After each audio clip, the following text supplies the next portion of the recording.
Како што најавив, тема за Соединетите Американски држави, новиот председател Џозеф Бајден, неговите одлуки кои ги направи веднаш по пристигнување на власт, веднаш по преземање на функцијата. Мој гостин, политикологот Иво Рангеловиќ. Добро утро, добро дојдовте во студиото на утрински брифинг. Добро утро, ви благодарам за поканата. Веднаш се фати за работа новиот американски председател, веќе инстантно можам да кажам почна да потпишува укази, да ги враќа Соединетите Американски држави назад во оние договори. Што значи тоа на глобално ниво?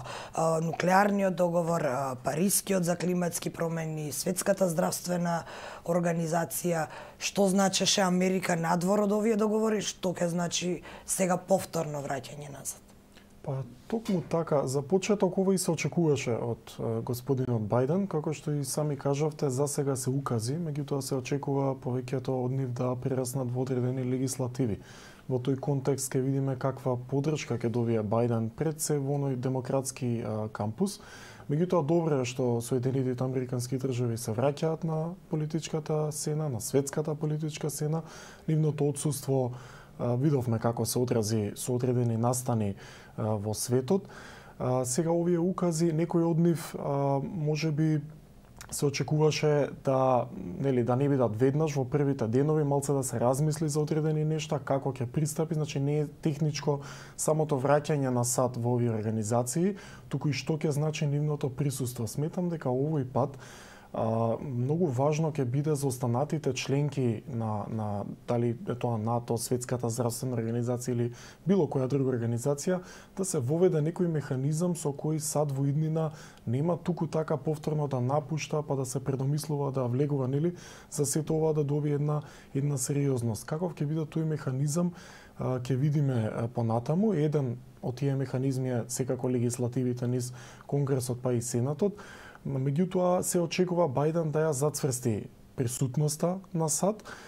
Дури овие денови, не само овие враќања кон организациите, се гледа веќе првите контури на американската надворешна политика кон Кина и кон Русија. Се гледа дека ќе има еден заострен однос, дека веќе нема да биде резервираноста во американската политика типична во нивната надворешна политика, сепак се на еден начин се враќа во некоја си нормала, би кажал.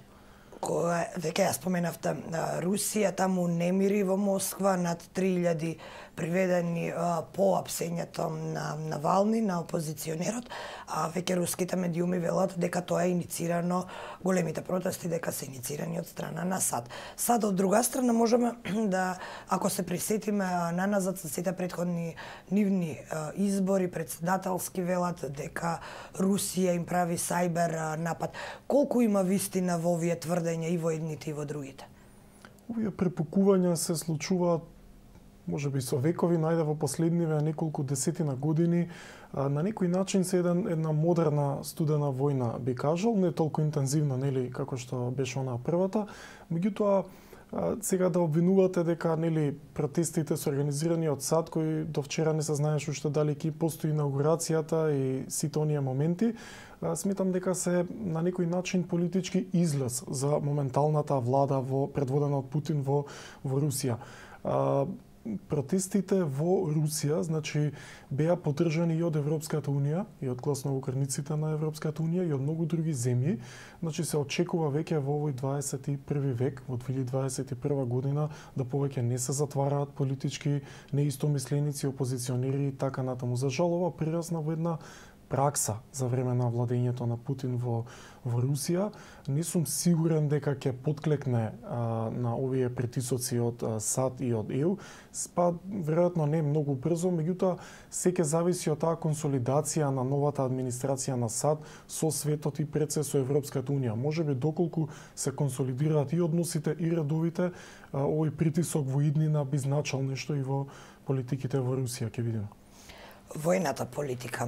Трамп може би доби симпатии во остатокот од светот кога ги повлече трупите, а сега повторно се појавуваат информации исто така се уште на ниво на шпекулации, се уште немаме официјална потврда, но се појавуваат информации дека веќе американски трупи доаѓаат на Блискиот Исток или се видени во Сирија. Што значи ова? Дали значи ова дека Бајден можеби ќе прекине оваа политика на Трамп со неприсуство, воено неприсуство во ваквите делови во кои што знаеме порано колку беше активна Америка. Така, само да се навратам на господинот Трамп, малце постои една илузија во јавноста дека политиката на Трамп е резервирана во однос на безбедноста. Оние кои добро познаваат безбедноста знаат дека за време на Трамп има најмногу како квантитет, најмногу напади со дронови и најмногу жртви во една војна со дронови предводена од Соединетите Американски држави. Значи, тоа многу не се гледа во јавноста, меѓутоа оние кои ја пратат безбедноста го знаат. Од друга страна, господинот Бајден е идеолошки неконзистентен. Значи, тој човек е 40-50 години во американската политика, час е на едната страна, час е на другата страна и тоа е, би рекол, негова предност. За оние кои се сеќаваат, тој е гласноговорник против војната во Виетнам, подоцна е за интервенција на НАТО во Југославија, така да таа неконзистентност, особено во безбедноста, е разнолика кај него. Значи, не е он дефиниран и строг во неговите позиции. Јас не сум убеден дека така лесно тој неговата администрација би повлекле некој таков потек на оној hard power, нели, на некоја си војна, меѓутоа добро е да имате остра дипломатија доколку сакате да го предводите светот. За оние кои сметаат дека Америка нема веќе да биде хегемон, нема да го предводи светот, е многу наивно да верувате во тоа. Америка е една земја, континент, ја дури би кажал и планета. Јас сум имал можност да живеам таму и да студирам, така да се работи за една толку моќна земја да во секој момент може да преиначи светската политичка ситуација. Не е само Блискиот Исток, многу важно ќе биде позиционирањето на САД со Кина, ќе видиме како ќе се одвиваат односите, со исто така, нели, веќе напоменав, со Русија и со Европската унија. Значи, Европската унија веќе преку своји представници кажува како, нели, господинот Трамп повеќе имал комуникација со лидерот на Северна Кореја отколку со шефовите на европските дипломатии. Така што тоа што Бајден и неговата администрација веднаш проектираат цврста надворешна политика или таа остра дипломатија, не значи дека тоа ќе прерасне во некој конфликт. Меѓутоа, нели, светот е динамичен, ќе видиме како ќе се одвиваат работите и во кој правец. Јас пред да дојдам во ова студио прочитав дека веќе постои некаков конфликт помеѓу Индија и Кина на границата помеѓу Непал и Бутан. Така да, нели, од ден во ден меѓународните односи се такви да динамиката често е непредвидлива, нели, за во иднина. Што можеме ние да очекуваме од доаѓањето на власт на Јозеф Бајден, каква ќе биде неговата политика кон Балканот конкретно и дали конкретно би можеле да очекуваме некаков напредок или некаков притисок кон Бугарија кога е нашето со бугарското прашање? Така, Соединетите Американски држави имаат една, ќе кажам, конзистентна политика према Балканот. Значи, без разлика кој доаѓа на власт, има една цврста политика кон Балканот, која приоритет е одржување на мирот и стабилноста. Конкретно за Македонија, САД е стратешки партнер и без тој договор кој имаме за стратешко партнерство, тоа би требало да биде така. И сега постојат јас гледам два канали низ кои Бајденовата администрација би влијаела во Македонија. Едниот е да биде индиректно преку посредство на Европската унија, бидејќи мислам дека зафатеноста на Бајден со толкуте теми пред се во внатрешноста на Америка нема да дозволат за некои, би се осмелил да кажам, ситни проблеми како Македонија да сега, нели, се прават конкретни чекори. Мислам дека би ја оставила Европската унија да се справи со тоа секако во позитивен контекст, во, нели, поддршка за евроинтеграциите и така натаму. Овој пат сме членка на НАТО, полесно би оделе тие разговори, таа комуникација. Вториот канал кој го гледам, за кој некои аналитичари тука посочуваат, е дека возможно Америка директно да се вклучи во разговорите помеѓу Македонија и Бугарија. Доколку тоа се случи, тој спор ќе добие на тежина. Обично кога американците праќаат некој посредник, медиатор или во било која форма, нели, подпомагач, се работи за булдожер дипломатија, се проектира таа булдожер дипломатија и секогаш финалето е компромис. Како што направи Трамп со Србија и Косово, бидејќи и Србија и Косово потпишаа билатерален договор со Соединетите Американски држави. Токму така, да, со тоа што таму се виде таа булдожер дипломатија директно од председателот, во тој случај Доналд Трамп, иако суштински тој договор сметам дека повеќе е за добробитот на Израел отколку за било каква комуникација помеѓу Србија и Косово. Ќе видиме дали тоа ќе се случи со нели овој спор кој има Македонија со Бугарија. Доколку се случи, веројатно финалето, како што кажав, ќе биде компромис, меѓутоа компромис по дефиниција е договор во кој две страни се незадоволни. Ние добро знаеме на Балканот како изгледа тоа. Враќањето кадри како Викторија Нуланд? Па Викторија Нуланд, да, многу фама се крена во јавноста конкретно за таа господја. Таа јас ја гледам како еден производ на студената војна, зборам сега теоретски. Меѓутоа, низините цврсти ставови и не се така, не упатуваат директно кон тоа дека ќе има некаква војна, некаков конфликт. Сметам дека потекот на Бајден со низиното ангажирање ќе биде повеќе да ја зацврсти позицијата на Америка во светот. Дали ќе бидат они soft power проекција или hard power ќе видиме. Меѓутоа Нуланд сама по себе не е значи доколку ја гледате генезата на незиниот пат во политиката, не секогаш е провојна, меѓутоа е остра, ајде да кажеме патриотски настроена нели за САД, она има на некој начин е многу против тие авторитарни режими, се покажало тоа и во минатото, и мислам дека ќе биде интересно незиното функционирање во однос на динамиките со Северна Кореја, бидејќи мора да признам дека Трамп и тоа како добро се справи на тоа поле. Рангеловиќ, споменавте дека некој време сте живееле во САД, ако не се лажам, студент на Бостонскиот универзитет, малку повеќе сте го почувствувале, таа атмосфера, тој начин на живот, па би сакала да ве прашам, што е со пропагандата во медиумите? Еве, јас како новинар, кој имам прилика да ги следам и CNN и Fox, и можам да забележам една диаметрално спротивна уредувачка политика и многу различни информации. Еве, например, велат, Fox вели, Бајден успешно се справи со коронавирусот. Па прашањето ми е дали може човек кој штотуку ја презеде функцијата или за човек кој штотуку ја презеде функцијата да се каже дека успешно се справи. Се уште не е справен, бидејќи се уште сега почнува да се справува. Од друга страна, пак приврзаниците на Трамп велат планот на Бајден е неуспешен и нереален. Така, генерално медиумите во САД, би кажал и во многу земји, но ајде конкретно за САД, се привлечени од бизнис интерес. Значи, ова што го кажува, мене ми е интересно тоа, Fox News да го тврди дека токму Бајден се справил добро со вакцинацијата е чудно, меѓутоа CNN, извини. Да, CNN во ред, очекувано, но едноставно Fox го пренесува ставот на Фаучи против точно, Бајден. Да, сега Бајден најави дека во првите 100 дена очекува 100 милиони вакцинации, тоа е еден храбар план. Јас верувам дека тоа може да се спроведе знаејќи кој е капацитетот на оваа земја.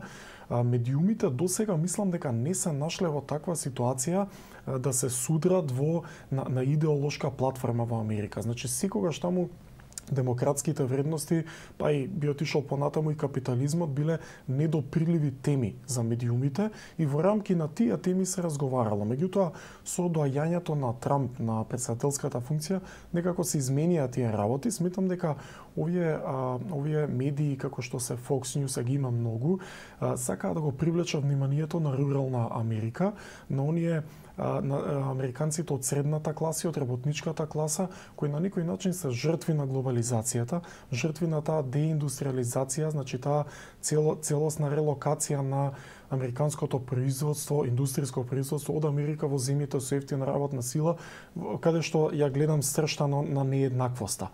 И сметам дека и тука постои бизнис интерес, значи да се привлече една голема маса на луѓе, се работи за повеќе од стотици милиони луѓе, меѓутоа таквата, јас би ја нарекол манипулација, доведе до тоа да се развијат овие теории на заговор, да се развијат лажните вести. Едноставно им оставате простор на луѓето секој да си развие теорија за која мисли дека е вистинита, ќе си го одреди тој кампус, тој медиум кој сака да го гледа, едноставно не ги гледа повеќе другите телевизии, смета дека единствено ова е вистината и така мора да оди државата во тој правец. Многу храбро настапуваат во критиките и во обвинувањата на противникот. Тоа е нешто што, например, кај нас во Европа или во Македонија не се осмелуваме до тој степен, се додека нели немаме конкретни индици и докази. Имам чувство дека во САД тоа и не е баш така и дека дел од она што се пишува е само критика, во голем дел и неиздржана, а овие кои ги споменавме, CNN и Fox News се сепак глобални медиуми, имаат ефект и можат да ги видат сите и надворота. Да се вратиме уште на она што се случи, упадот во Конгресот, дали очекувате одговорности, таму се судат за нешто слично како нашиот упад во собранијата? Па да, очекувам дека таму ќе има одговорност, нема тоа да пројде туку така лесно. Сега, многу е чудно што повеќето аналитичари во светот, па дури во Америка, се фокусираат токму на упадот во Капитол Хил како главна одлика, како едно резиме на владењето на Трамп. Значи, не може да го обвиниме господинот Трамп конкретно за пред се влезот во Капитол, па и за се она што се случуваше од тие 4 години. Тоа е само производ на акумулирани незадоволства и фрустрации на таа рурална Америка за кои се криви многу влади предходно. И јас би рекол дека оставштината на господинот Трамп или таа Трамп легаси, која за жал не би можел да кажам дека е доктрина што е традиционална нели за секој еден претседател на Америка, е токму акумулација на овие незадоволства и неговиот поопасен е неговиот упад во американскиот сон на секој американец. Значи да му невозможиш тоа што значи Америка. Самиот Трамп е имигрант на некој начин, неговата сопруга исто така. Значи во сршта на идентитетот на тоа што значи американскиот идентитет е имиграцијата и диверзитетот. И најнаш ви упаѓате во тој американски сон кој го сонува секој еден американец со било кое потекло од овој свет и сакате да ја менувате таа траекторија по која таа земја стана светска сила. Затоа мислам дека многу поголем проблем ќе биде да се борите со закрепнување на општеството и на таа поделба која се разви овие неколку децении, отколку тој конкретен момент упадот во Капитол Хил. Се разбира дека треба да се осуди, се разбира дека треба нели да се спроведе сето тоа и да се дојде до правдата, меѓутоа тоа нема да ги реши нештата. 74-5 милиони гласачи гласаа за Трамп. Значи таа идеја постои, таа идеологија е во воздухот, што се вели, и не знам дали ќе успее нити Бајден, и ќе треба веројатно многу повеќе председатели, многу повеќе време да се доведе ова во некој ред, би кажал. И сосема за крај став за големите компании Facebook, Twitter кои ги блокира профилите на Трамп, демократски потек ли е ова? Па видете, сега конкретно технички не е демократски потек и не треба да се подржи. Меѓутоа, веќе сме во едно време каде што тие компании се толку многу моќни да они го креираат и јавното мислење, па би рекол де факто и политиката на токму затоа прашав. На светот. Значи нивната улога повеќе не е само што некој ќе напише или како. Во овој случај, јас во една моја анализа напишав, замислете да живееме во Италија или во Германија во 1930-тите години, каде што Хитлер би објавил некој твит и луѓето излезат на протести и се бунат нели зашто го цензурираме. Ние доколку, значи треба да се стремиме кон тоа веќе да пазиме и што зборуваме, да сме одговорни кон тоа и мислам дека наметнувањето на Facebook и таквите компании оди во тој контекст. Меѓутоа, ме прашав за политичко влијание. Да, дали ова одраз дека компаниите имаат сепак политичко влијание? И тоа како? Ивор Ангеловиќ, благодарам што гостувавте во денешниот утрински брифинг.